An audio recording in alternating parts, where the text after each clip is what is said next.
मैं जैसे ही घर में दाखिल हुआ कुछ पता चला पुत्र। अम्मा ने बेताबी से पूछा। मेरे चेहरे पर फैली थकावट और नाकामी की दास्तान देखकर बोली, सारी रात मुसल्ले पर बैठी दुआ करती रही हूँ। सोना रब खैर करे। कुछ समझ नहीं आती क्या हो गया है। क्या करूं मैं? बस अम्मा आप दुआ करें। मैं अम्मा को जवाब देते हुए कमरे में आ गया। कल दोपहर से शाम, शाम से फजर तक की मुसलसल कोशिश बेसुध रही। परेशानी, थकावट और बेआरामी से बुरा हाल था। हजार सोचें और बेशुमार सवाल थे। सोचों और सवालात में डूबा हुआ था कि अम्मा कमरे में चाय लेकर आईं। ले पुत्र, चा पी और कुछ देर आराम कर ले। कल दोपहर से मारा मारा फिर रहा है। सारी रात का जागा हुआ है। मैंने चाय की प्याली से सिप लेते हुए जवाब दिया, बस अम्मा, आराम ही तो नहीं है। चाय खत्म की तो अम्मा ये कहकर बाहर चली गईं, पुत्र, कुछ देर आराम कर ले। नाकामी, परेशानी और बेबसी पर जब्त करना चाहा, मगर बंद कमरे में जब्त के बंधन टूट गए।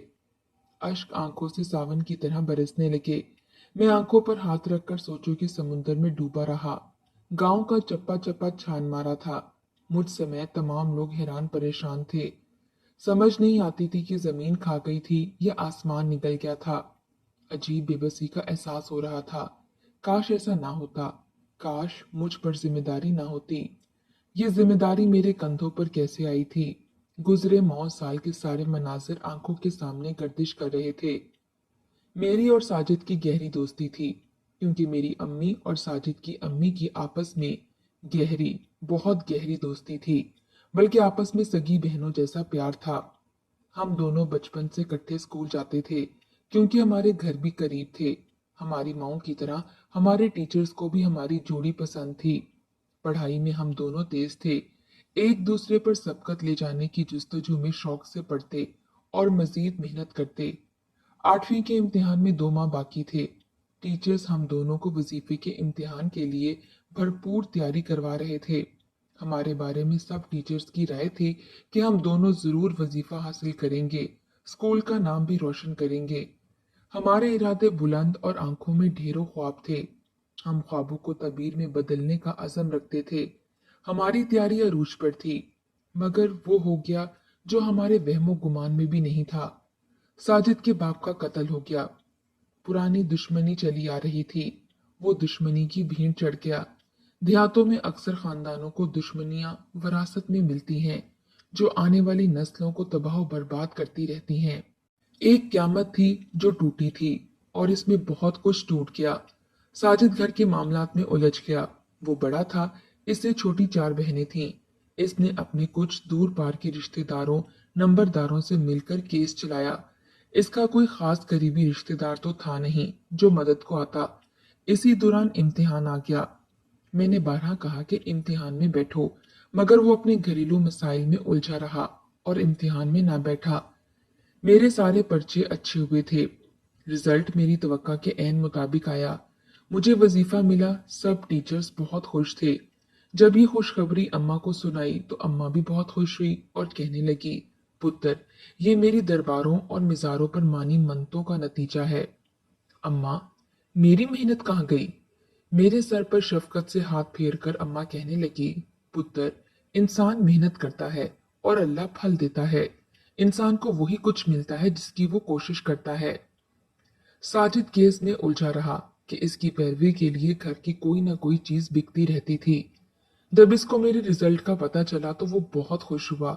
मुझसे मिलने आया, मुझे मुबारकबाद दी और कहने लगा, तुझे बांगी कुक्कड़ खिलाऊंगा। काश तू भी इम्तिहान देता, कितना मजा आता ना, अगर हम दोनों को वजीफा मिलता। अरे इंसान के इरादे कुछ होते हैं और होता कुछ और है। बस जिंदगी ने ये इम्तिहान लेना था मेरा। वक्त कब ठहरता है, वक्त गुजर जाता है। मैं इंटर कर चुका था और फारिग था। साजिद से मेरी दोस्ती मजीद पुख्ता हो चुकी थी। अक्टूबर के दिन थे। निखरी निखरी धूप थी। साजिद की बैठक पर आया हुआ था। वो मेरे सामने वाली चारपाई पर बैठा था। अभी तक केस चल रहा था। सहूलत कार्ड जेल में था और असल मुलजिम इश्तिहारी हो चुका था। केस पर बहुत पैसा लग चुका था। अब साजिद के घर सिर्फ एक गाय बाकी रह गई थी और सारे जानवर बिक चुके थे। केस शैतान की आंख की तरह तवील होता जा रहा था और कुछ फायदा भी नहीं हो रहा था। क्या ही बेहतर है कि तुम सुलह कर लो, इनसे हर्जाना ले लो। मैंने साजिद से कहा, ये बात तुमने की है, कोई और करता तो मैं इसे बताता। साजिद के लहजे में गुस्सा था। लोग क्या कहेंगे, साजिद ने बाप का खून बेच दिया। देखो साजिद, लोग तो बातें करते रहते हैं ना, इंसान को अपना नफा नुकसान देखना चाहिए। मैंने इसे समझाते हुए कहा। साजिद पर हालात का बहुत ज्यादा असर हुआ था। छोटी छोटी बातों पर गुस्से में आ जाना इसका मामूल बन गया था। साजिद की अम्मा, जिसे मैं खाला कहता था, वो मुझे अक्सर कहती रहती थी, इसका ख्याल रखा करो, कहीं गुस्से में नुकसान न कर बैठे। मुझे खुद भी इस बात का खदशा रहता था। बंदूक और पिस्तौल तो इसके पास था, कहीं वो इंतकाम की आग में न जल जाए। साजिद की माँ को भी ये वहम लगा रहता था। सुबह ढलकर शाम में तब्दील हो रही थी। मुझे जोरों की भूख लगी हुई थी। अम्मा सालन को भूनी दे रही थी।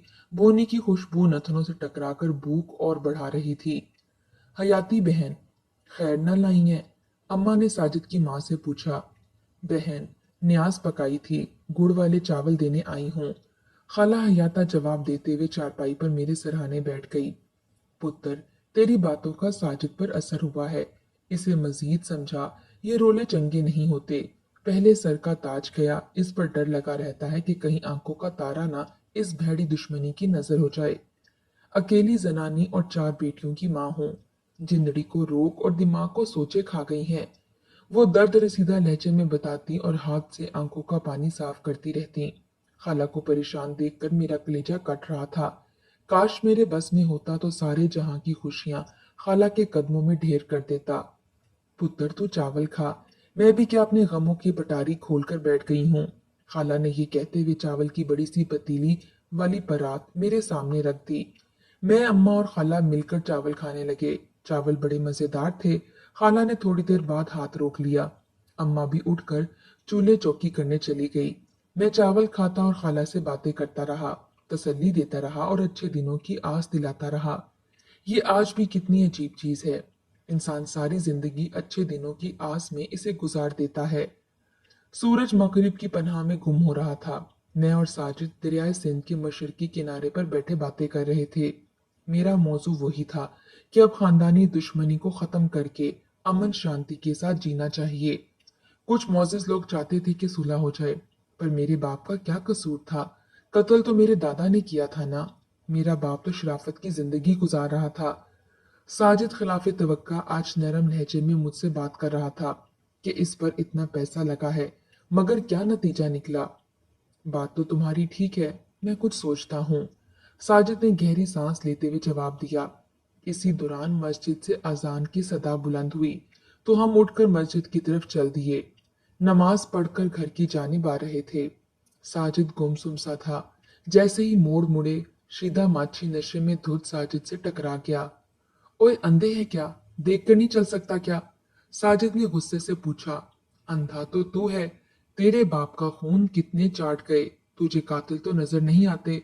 इतना कहना था कि चटाक से साजिद ने शीदे के मुंह पर थप्पड़ जड़ दिया। साजिद की गुस्से से रगें फूल गईं। साजिद इसे रुई की तरह धनक रहा था। शोर शराबा सुनकर लोग आ गए, दोनों को छुड़वाया। शीदा पक्की उम्र का था, नशे का आदी था, लाखिर था। मार कुटाई से शीदे की बुरी हालत थी। साजिद गुस्से से भरा हुआ था। हम दोनों घर की जानिब चल दिए। मेरा घर पहले आता था। जब घर आया तो मैंने साजिद को शाम के खाने के लिए रोकना चाहा, मगर वो ना रुका। लोग मुझे बेगैरत समझते हैं, अब मैं गैरती बनकर दिखाऊंगा। वो गुस्से में था और बुड़बुड़ा रहा था। मुझे खदशा था कहीं कोई नुकसान न कर बैठे। मैं इसके साथ चल दिया। हम घर पहुंचे तो लड़ाई की खबर खाला हयाता तक पहले ही पहुंच चुकी थी। वो परेशान दरवाजे पर खड़ी थी। मेरी अम्मा को भी पता चला, वो भी थोड़ी देर बाद वहां आ गई। सब परेशान थे। हम सब साजिद को समझाते रहे कि ऐसे लोगों के मुंह नहीं लगना चाहिए। रात गए तक मैं और अम्मा वहीं बैठे रहे। साजिद की बहनों के चेहरे पर रंजो गम के साए छाए हुए थे। अपनों को परेशान देखकर कितनी अजियत होती है, ये दुख अल्फाजों में बयान नहीं किया जा सकता। मैं और अम्मा बोझल कदम लिए अपने घर आ गए। इसी असना में मेरे मामू उमर सऊदी अरब जा रहे थे। अम्मा बहुत खुश थीं। मैं और अम्मा मामू से मिलने सरगोदा आए हुए थे। मैं साजिद को अकेला छोड़कर नहीं आना चाहता था, मगर मजबूरी थी। अम्मा बार बार अपने भाई से ताकीद कर रही थी कि वहां जाकर मेरी बहन हयाता के लिए जरूर दुआ करना कि इनकी मुसीबतें टल जाएं, इनकी सारी परेशानियां खत्म हो जाएं। अगली सुबह मामू की फ्लाइट थी। गाड़ियां भर कर मामू को अलविदा करने हम गए। रुखसती के वक्त अम्मा ने फिर मामू से अपनी मुंह भोली बहन हयाता के लिए खुसूसी दुआ की दरख्वास्त की। दिन भर और रात गए तक मैं अपने कजन के साथ सरगोदा का बहुत कुछ देख चुका था। यहाँ तो दिल लग गया था, मगर जुमेरात की सुबह अम्मा ने कहा था कि वापस जाना है। जुमेरात की शाम अम्मा ने बलोट शरीफ शाह ईसा के दरबार पर जाना था। अम्मा ने मन्नत मानी हुई थी, इसीलिए अम्मा किसी तौर भी रुकने को तैयार न थीं। इसीलिए वापस आ गए। असर के वक्त अम्मा दरबार पर चली गईं। थकन की वजह से सोने के लिए मैं लेट गया। नींद गालिब थी। हालांकि अम्मा असर के बाद सोने नहीं देती थी। अम्मा का कहना था कि असर के बाद सोना घर में नहुसत लाता है। अभी ठीक से ऊँग भी नहीं लगी थी कि अम्मा की आवाज कानों में पड़ी। उठ पुत्र। अम्मा इतनी जल्दी आ भी गईं? मैंने हैरानगी से पूछा। साजिद का फिर से शीदे से रोला हो गया है। जा तू जा, इसे जाकर समझा बुझा। मैं मजार पर जा रही हूँ। अम्मा मुझे ताकीद करती हुई चली गईं। शाम पर फैला चुकी थी। मैं साजिद के घर गया तो वो घर पर नहीं था। खाला भी बहुत परेशान थी। मुझे खाला ने बताया कुछ रिश्तेदार साजिद को भड़का रहे थे कि साजिद को बाप का बदला लेना चाहिए। मेरा एक ही पुत्र है। बहुत दिल घबराता है कि सब रिश्तेदारों के काम है जो इसे ताने देते हैं कि तूने अभी तक बदला नहीं लिया बाप का। खाला की बातें हकीकत पर मबनी थीं। साजिद के कुछ रिश्तेदारों की ख्वाहिश थी कि साजिद बदला ले ले। वो सिर्फ इसे आगे करना चाहते थे।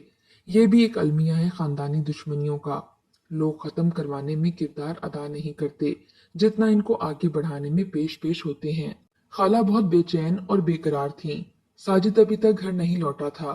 मैं खाला को तसल्ली देता घर लौट आया। इंसान लाख कोशिश कर ले मगर होने को कोई नहीं रोक सकता। मेरी मिन्नतें तरले और कोशिशें बेकार हो गईं। साजिद लोगों और रिश्तेदारों के तंज और सवाल करती आंखों से तंग आकर वही कर बैठा जिसका खाला हयाता को खदशा था। खाला हयाता के घर कहराम मचा हुआ था।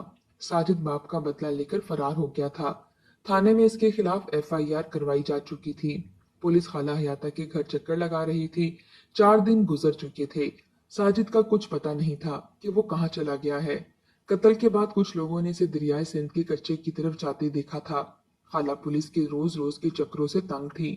पुलिस दबाव बढ़ा रही थी कि साजिद को पेश किया जाए। इतवार की सुबह पता चला कि पुलिस ने खाला हयाता के घर छापा मारा। साजिद तो नहीं मिला। पुलिस खाला हयाता को उठाकर ले गई। बहुत परेशानी हुई। अम्मा इनके घर से वापस आई तो साजिद की चारों बहनों को साथ ले आईं। वो सब साजिद से छोटी थीं। रो रो कर इनका बुरा हाल था। मैं और अम्मा इनको तसल्ली और दिलासे देते रहे। गम बड़ा था, तसल्ली और गुस्से के लिए लफ्ज छोटे थे। अम्मा इनको हौसला देते देते रो पड़ती थीं, तो मुझे अम्मा को चुप करवाना पड़ता। अगले दिन दोपहर के वक्त पता चला खाला थाने से आ गई हैं। जाने कैसे साजिद तक खबर पहुंची थी। वो खुद थाने जाकर पेश हो गया था तो थानेदार ने खाला हयाता को रिहा कर दिया। जब ये खबर हमारे घर पहुंची तो मैं और अम्मा दौड़कर खाला के घर पहुंचे। थोड़ी देर बाद साजिद की बहनें भी आ गईं। अम्मा वहां रुक गईं। मैं नंबरदार के घर चला आया। नंबरदार के बेटे के साथ मेरी अच्छी खासी सलाम दुआ थी। नंबरदार तो घर पर नहीं था। मैंने नंबरदार के बेटे से कहा कि थाने चलना है, साजिद से मिलना है। इसने मुझे बहुत समझाया कि ऐसे मौके पर थाने जाना ठीक नहीं। मैं इसरार करता रहा, फिर आखिर इसने कहा कि आज तो मैं मसरूफ हूँ, कल साथ चलूंगा। मैं समझ गया कि वो मुझे टाल रहा है। वो मेरे साथ नहीं जाना चाहता। अगली सुबह मैं काउंसलर के साथ लेकर थाने चला गया। काउंसलर ने मुंशी से बात की। इसने 1,000 रुपये लेकर मुझे साजिद से मिलने दिया। काउंसलर मुंशी के कमरे में चला गया। सिपाही मुझे वहां ले गया जहां साजिद कमरे में बंद था। मैंने सिपाही की मिन्नत की कि मुझे साजिद के कमरे में जाने दे। इसने मजीद 500 लेकर मुझे अंदर जाने दिया। क्यों किया आखिर तूने ऐसा साजिद? तुम तो घर के मुहाफिज थे, बड़े थे। अब खाला का आसरा कौन है? अब तो वो बेयारो मददगार हैं। तुम्हारी बहनों का क्या होगा? बड़ा हूं तो फर्ज चुकाया है। अगर कत्ल का बदला लेना फर्ज था तो माँ और बहनों का आसरा बनना भी फर्ज था ना। पर मैं क्या करता? लोगों की बातें, अपनों के ताने, इंतकाम की आग मुझे जलाती थी। मुझे हालात इस नतीजे पर ले आए कि अब मेरे पास इसके सिवा कोई चारा ना था। तुम मेरे दोस्त हो, मेरा आसरा हो। तुम मेरा फायदा सोचते थे, मगर मेरे मुकद्दर में घाटे थे। मेरी माँ और बहनों का ख्याल रखना अब ये तुम्हारी जिम्मेदारी है। वो भीगे भीगे लहजे में ये जिम्मेदारी मुझे सौंप रहा था। ओए बुलुंगड़, अब निकल भी आ, तुझे भी इसके साथ बंद कर दूंगा। सिपाही की आवाज कानों से टकराई। आखिरी बार मैंने साजिद को गले लगाया, फिर पता नहीं इस तरह गले लगाना जाने कब नसीब होगा। ये सोचकर ही रूह कांप उठी। मैं जिम्मेदारी का बोझ अपने नाथवा कंधों पर लिए घर लौट आया। अम्मा और मैंने पूरी कोशिश की थी ये जिम्मेदारी निभाने की।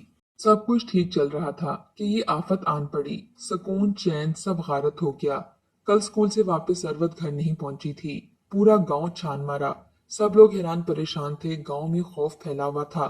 कल दोपहर से रात और रात से सुबह तक तलाशा किया, मगर हर कोशिश नाकाम गई। मैं अब कमरे में लेटा हालातों वाकयात पर गौर कर रहा था। काश साजिद जेल में ना होता। इतने में कम्मो मोची का बेटा मुझे बुलाने आ गया। वो छोटा सा गोल मटोल सा बच्चा था। भाई जल्दी आओ, सरकंडों से सरबत मिल गई है। सब लोग उधर जमा हैं। मैं कांपते दिल के साथ चल पड़ा। वो मेरे आगे आगे दौड़ रहा था। गांव के शुमाल की तरफ वसीओ अरीज रकबे पर सरकंडे थे। मैं वहां पहुंचा तो मेरे खदशात हकीकत का रूप धार चुके थे। सरवत की कटी पटी लहू में नहाती लाश मेरे सामने थी। लाश के ऊपर किसी आदमी ने आकर चादर डाल दी। कुछ लोग पुलिस को इत्तला देने चले गए। पुलिस आई तो गांव के चंद मोअज़्ज़िज़ आदमियों के हमरा मैयत को अस्पताल पहुंचाया गया।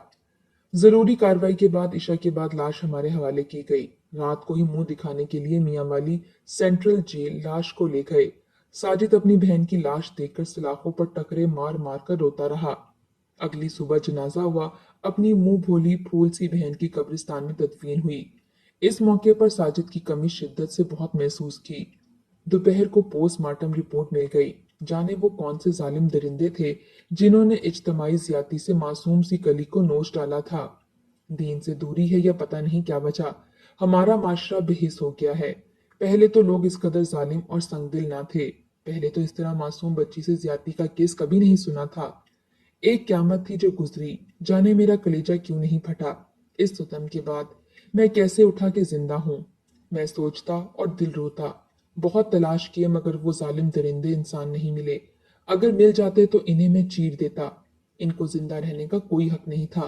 वो मेरी आंखों से ओझल थे, इसीलिए आंखें बरसती थीं। मैंने एफआईआर भी कटवाई, मगर पुलिस ने कोई खास पेशरफ्त ना की। जब साजिद को पता चला कि इसकी मासूम बहन को नोचा गया है, तो ये जानकर वो बीमार हो गया। अदालत में इसके इलाज के लिए दरख्वास्त दी गई, मगर वो मंजूर ना हुई। जेल के डॉक्टर्स इसका इलाज करते रहे। इलाज में कमी थी या जाने वो गम सह ना पाया था। वो हार्ट अटैक की वजह से चल बसा। एक और क्यामत थी जो आई और गुजर गई। पे दर पे सदमात ने शल कर दिया। आंखों का तो पानी भी खत्म हो गया था। बेटी के बाद बेटे की मौत से खाला हयाता का जहनी तवाजन बिगड़ गया। मैं और अम्मा खाला हयाता और इनकी तीनों बेटियों को अपने घर ले आए। लोग और इनके दूर परे के रिश्तेदार तरह तरह की बातें करते थे। 5 माह बाद हम लोगों की बातों से तंग आ गए। अम्मा ने मशवरा दिया कि हम यहाँ से शिफ्ट हो जाते हैं। मैंने ऐसा ही किया। घर और जमीन फरोख्त करके हम सरगोदा आ गए। खाला हयाता और इनकी बेटियां भी हमारे साथ आ गईं। खाला हयाता का तो जहनी तवाज़ुन अभी भी ठीक नहीं हुआ। यहाँ नए लोग और नया माहौल है, तो लोगों की बातें और ताने नहीं हैं। मेरे कंधों पर 3 बहनों की भारी जिम्मेदारियां हैं। वो मुझे हर हाल में निभानी है और निभा रहा हूँ। कभी तो हालात गर्जिदा लोगों के दिन बदल देंगे, कभी तो अच्छे दिन आएंगे। इसी आस पर जी रहा हूँ। काबिल गिरफ्त हैं ऐसे रिश्तेदार और लोग जो अपनी मनफी सोचों से खानदानी दुश्मनियों की आड़ में मासूम लोगों को भड़काकर जुर्म का इर्तिकाब करवा देते हैं। अल्लाह सबको ऐसे शैतान से दरिंदों से महफूज रखे।